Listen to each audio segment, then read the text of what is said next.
Max TV ప్రేక్షకులకు నమస్కారం. నేను మీ శ్రావ్య.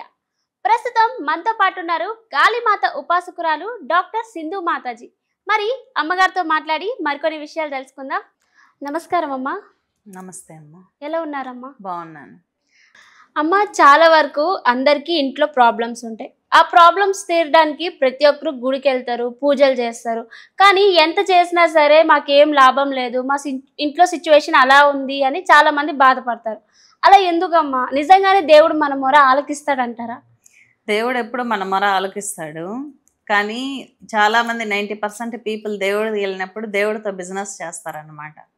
అంటే నాకు ఈ కష్టం తీరాలి, తీరితే ఇది చేస్తాను అంటే అదొక బిజినెస్ డీల్ లాగా చేస్తారు. అలా చేస్తే ఎప్పుడు అనుగ్రహం అనేది దొరకదు. కాబట్టి ఎప్పుడు దేవుడికి వెళ్ళినా, దేవుడి దగ్గరికి వెళ్ళినా పూర్తి శరణాగతి ఉండాలి, పూర్తి నమ్మకం ఉండాలి.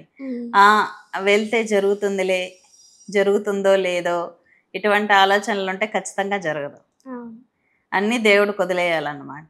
నమ్మకం, భక్తి, శరణాగతి ఉండాలి. అవి లేదనుకోండి ఖచ్చితంగా గుడులకు వెళ్ళినా వేస్ట్.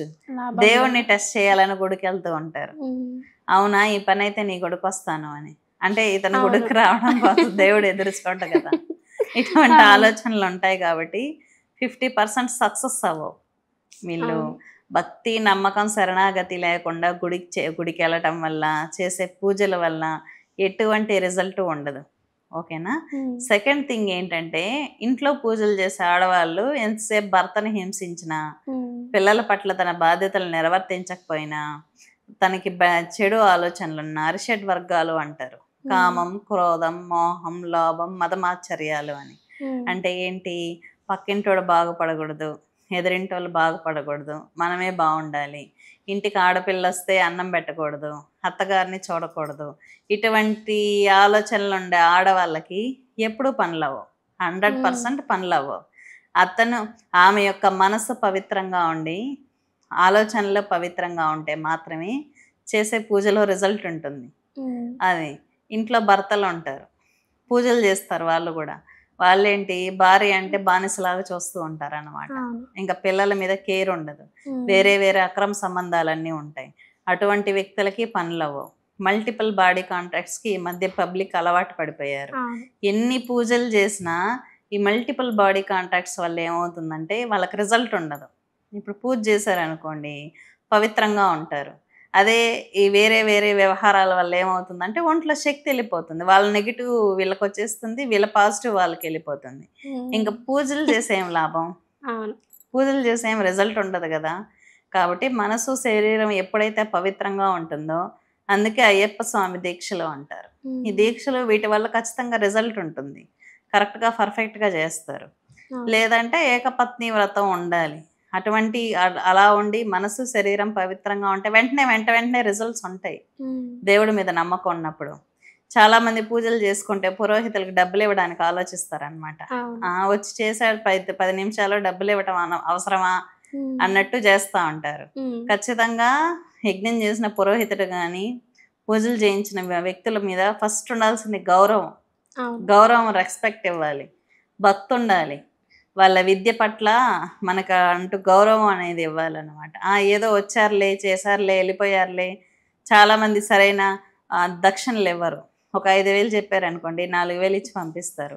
పురోహితుడు ఎప్పుడైతే అసంతృప్తితో వెళ్ళిపోతాడో ఎదుటి వ్యక్తి చేసుకున్నటువంటి పూజ కానీ, హోమం కానీ రిజల్ట్ ఇవ్వదు. ఇంకా నువ్వు 50 లక్షలు ఖర్చు పెట్టుకొని పూజ చేసినా కూడా పురోహితుడు అసంతృప్తిగా ఉంటే ఉండదన్నమాట. ఇంకా వెళ్ళి చాలా మంది దీక్షలు తీసుకుంటూ ఉంటారు గురువుల దగ్గర. చూద్దాం, ఆమెను టెస్ట్ చేద్దాం, పోనీ ఆయన టెస్ట్ చేద్దాం, మన పని అవుతుందో లేదో అని ఎదుటి వ్యక్తులు టెస్ట్ చేయడానికి వెళ్తే వీళ్ళకి రిజల్ట్ ఉండదు.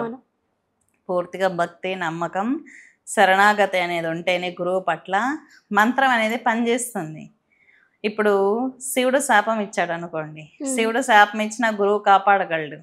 కానీ గురువు శాపం ఇస్తే గురు శాపం వలన ఏమవుతుందంటే శివుడు కూడా కాపాడలేడు. అంత గొప్ప శక్తి గురువులో ఉంటుంది.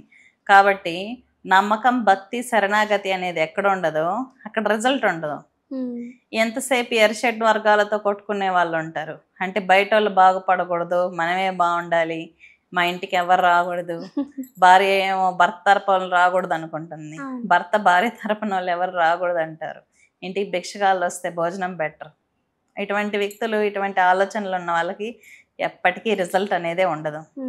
కనీసం చిన్న పూజ చేసినా, ఆవులకి ఏదైనా పెట్టినా కూడా, పక్షులకి ఏదైనా వేసినా కూడా మనస్ఫూర్తిగా చేయాలి. అది కూడా మనస్ఫూర్తిగా చేయలేకపోతే, చూడలేకపోతే ఇంకా దేవుడు ఎలా కరుణిస్తాడు? వీళ్ళు చేసుకున్న పాపాలు టన్నులు టన్నులు ఉంటాయి. వెంటనే ఒక పూజకి నా పని అయిపోవాలంటే ఎలా అయిపోతుంది? పేషెన్సీగా చూడాలి. కర్మ అనేది కలియుగంలో ఒక్కొక్కరికి చాలా ఎక్కువగా ఉంది. అందుకే కష్టాలు ఎక్కువగా పడుతున్నారు. ఇంకా చేసే విధానం కరెక్ట్గా ఉండదు. ఎంతసేపు గురువులను పరీక్షించాలి, దేవతలను పరీక్షించాలి అని వీళ్ళు వెళ్తూ ఉంటారు అనమాట. లేదంటే డబ్బులు పడేస్తే పనులు అయిపోతాయి అనుకుంటూ ఉంటారు. డబ్బులు పడేస్తే ఎప్పుడు పనులు అవ్వవు. అమ్మ చాలా వరకు ఇందాక మీరు చెప్పారు కదమ్మా, అంటే గుడికి వెళ్ళి దేవుడిని నిజంగానే స్మరించి మన ఏమైతే కోరుకున్నామో ఆ దేవుడి మీదే వదిలేయాలి, అలా టెస్టులు చేయకుండా మంచిగా ఉంటే అంతకు మీరు చెప్పినట్టు నిజంగానే అలా జరిగింది అనుకుందాం. మన దేవుడు మన కోరిక తీర్చాడు. ఇప్పుడు తీర్చిన తర్వాత కూడా కొన్ని మొక్కులు అనేవి మొక్కుకుంటారు. ఇలా మీకు కోడి కోస్తాను, మేక కోస్తాను అని. ఇలా కోయడం వరకు నిజంగానే దేవుడు లైక్ ఏమంటారంటే నిజంగానే దేవుడు ఆనందిస్తాడా అలా తీసుకోవడానికి? మొక్కుబడులు ఎందుకంటే మనకి ఏదైనా బాగా కర్మలు ఉన్నాయనుకుందాం, పనులు అవ్వట్లేదు, వెంకటేశ్వర స్వామి దగ్గరికి వెళ్ళి మొక్కుబడి చెప్పుకుంటాం, పలానా చోట వచ్చి నీ హుండీలో డబ్బులు వేస్తామని.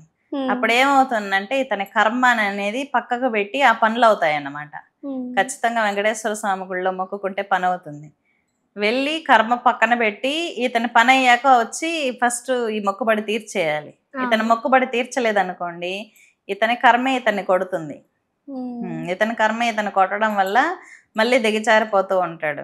వెంకటేశ్వర స్వామిని వడ్డీ కాసులు వాడు అంటూ ఉంటారు కదా, వడ్డీలు వసూలు చేస్తాడు అని. వెంటనే మొక్కుకున్న వెంటనే తీర్చలేదనుకోండి, ఫస్ట్ వెంకటేశ్వర స్వామి మొక్కుబడి పెండింగ్ ఉంటే కట్ అయ్యేది లక్ష్మీదేవి, డబ్బులు రావు. చాలా మంది అనుకుంటా ఉంటారు, ఇక్కడ నా దగ్గరికి వస్తూ ఉంటారు, మేమేం చేసినా ముందుకే వెళ్ళట్లేదని. అప్పుడు అడుగుతాను, వెంకటేశ్వర స్వామికి ఏమైనా మొక్కుబడి ఉన్నారా మీరు అని. ఫస్ట్ వెంటనే తీర్చేయాలి. మొక్కుబడులు ఎప్పుడు పెండింగ్ పెట్టుకోకూడదు అనమాట. ఎప్పుడైనా మొక్కుబడులు పెండింగ్ ఉంటే, మెయిన్ వెంకటేశ్వర స్వామికి మొక్కుబడి ఉంటే మాత్రం డబ్బుల విషయంలో, ఇన్కమ్ విషయంలో ఇబ్బందులు అయితే ఉంటాయి. వెంటనే మొక్కుబడులు తీర్చేసుకోవడం మంచిది. అమ్మ మరి ఇందాక మనం చేతబడుల గురించి మాట్లాడుకున్నప్పుడు పురాణ కాలంలో ఉండేవి అని మనం అనుకున్నాం కదా, మరి ఒక మనిషి మీద చేతబడి చేశారు అని మనకి ఎలా అయినా ఏమైనా సైన్స్ అండ్ సిమ్టమ్స్ కనిపిస్తాయా అమ్మా? ఖచ్చితంగా కనిపిస్తాయి. ఉన్నట్టుండి వెయిట్ లాస్ అయిపోతారు, ఒక స్కెలిటన్ లాగా. మొహంలో జీవశక్తి, కళ అనేది తగ్గిపోతుంది. ఫేస్ బాగుందనుకోండి, క్షీణించిపోయినట్టు, కళ్ళ కింద బ్లాక్నెస్, ఒక రకంగా నెగిటివ్ ఫోర్స్ ఆవహిస్తే ఎలా ఉంటుంది అలా అయిపోతుంది అన్నమాట మొహము. ఇంకొకటి డబ్బులు, చేతబడి చదువుతానే ఎంత డబ్బులు వచ్చినా నిలబడవు. ఫస్ట్ డబ్బులు రావు, వచ్చినా నిలబడదు అన్నమాట. ఒక 10 రూపాయలు వస్తే కూడా 20 రూపాయలు ఖర్చు ఉంటుంది. ఆ విధంగా ఉంటుంది అన్నమాట పరిస్థితి. ఇలా ఉంటాయి సింటమ్స్. రీజన్ లేకుండా గొడవలు వస్తాయి. అది ప్రేతాలకు సంబంధించినటువంటి స్వప్నాలు వస్తాయి, ఎవరో వెంటాడుతున్నట్టు, సముద్రపు నీరు రావటం, ఇవన్నీ స్వప్నాలు వస్తాయి. నైట్ టైమ్స్ నిద్ర ఉండదు. ఈ విధంగా ఉంటుంది నెగిటివ్ ఫోర్స్ అట్రాక్ట్ అయితే. అంటే మన ఇంట్లో కూడా నెగిటివ్ ఎనర్జీ ఉంది అని తెలుస్తుంది. ఇంట్లో ఎంతసేపు గొడవలు జరుగుతాయి, అరుచుకోవటాలు గొడవలు ఉంటాయి, కానీ రీజన్ ఉండదు. అమ్మ చాలా వరకు నైట్ నిద్రపోయిన తర్వాత ఇంటి ముందు కుక్క అనేది అరుస్తుంది. అలా అరవడం వల్ల ఇంట్లో ఒక మనిషి చనిపోతాడు అని చాలా మందికి ఒక అపోహ అయితే ఉంటుంది. అది ఎంతవరకు నిజమంటారు? మనిషి చనిపోవడం ఏముండదు, కానీ కొన్ని ఆవులకి, కుక్కలకి ఏంటంటే నెగిటివ్ ఫోర్స్ని చూడగల శక్తి ఉంటుంది. అప్పుడు అవి అరుస్తూ ఉంటాయి. అంటే ఇంటి ముందు అలా అరవడం వల్ల మనకి ఇంట్లో అటువంటి ఇబ్బందులు ఏమి ఉండవు. అది జరగచ్చు, కానీ అన్ని సార్లు అదే కరెక్ట్ కాదు. చాలా బాగా చెప్పారమ్మా, ధన్యవాదాలు.